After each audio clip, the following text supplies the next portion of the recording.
নদৰ সমষ্টিৰ অন্তৰ্গত ৫ মাইলত আজি ভৰলীবৰীয়া কন্যাকা বহুমুখী পামৰ অন্যতম শাখা কন্যাকা ছ'চিয়েল ট্ৰাষ্টৰ উদ্যোগত অনুষ্ঠিত হয় এক ৰক্তদান শিবিৰ। ৫ মাইলত অনুষ্ঠিত হোৱা এই ৰক্তদান শিবিৰ মুকলি কৰে নদৰ সমষ্টিৰ বিধায়ক পদ্ম হাজৰিকাই। দিনৰ ১১ বজাৰ পৰা আৰম্ভ হোৱা এই ৰক্তদান শিবিৰত মুঠ ১০০ গৰাকী ব্যক্তিয়ে ৰক্তদান কৰে। মানুহৰ বহুমূলীয়া জীৱন ৰক্ষাৰ বাবে যিসকল লোকে ৰক্তদানৰ দৰে মহৎ কাৰ্য সম্পাদন কৰে সেইসকল ব্যক্তি সঁচাকৈ মহান বুলি উল্লেখ কৰে বিধায়ক পদ্ম হাজৰিকাই। ৰক্তদান শিবিৰত যুৱ সমাজকৰ্মী বুলু আহমেদ, চহৰ আলীকে ধৰি বিশিষ্ট ব্যক্তিসকল উপস্থিত থাকে।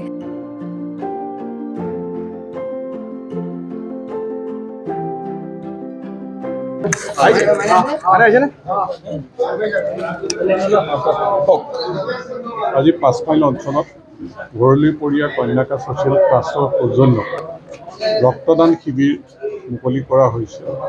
ইয়াত প্ৰায় ১০০ যুৱকে ৰক্তদান কৰিবলৈ ওলাইছে। যে ৰক্তদান কৰাটো আমি সকলোৱে জানো এটা মহান কাম, যে আনক নিজৰ তেজ দিয়া, আনৰ জীৱনৰ কাৰণে নিজৰ তেজ দান কৰাটো এইটো কম মহান কাম নহয়।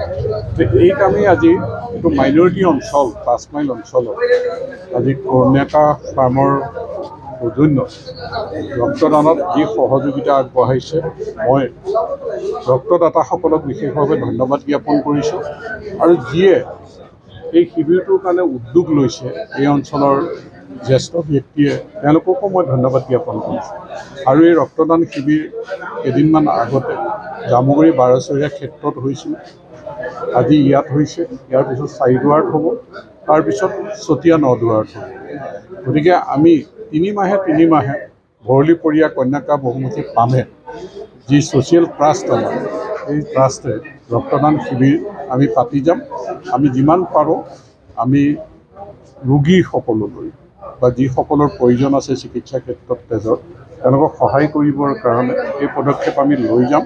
আৰু ইয়াৰ কাৰণে আমি ৰাইজৰ সহযোগিতা বিচাৰিছোঁ আৰু যিসকলে ৰক্তদান কৰিছে তেওঁলোকলৈ ধন্যবাদ জ্ঞাপন কৰিছোঁ। ইয়ে তেওঁলোকৰ আচলতে জীৱনত পুণ্য আৰ্জিব।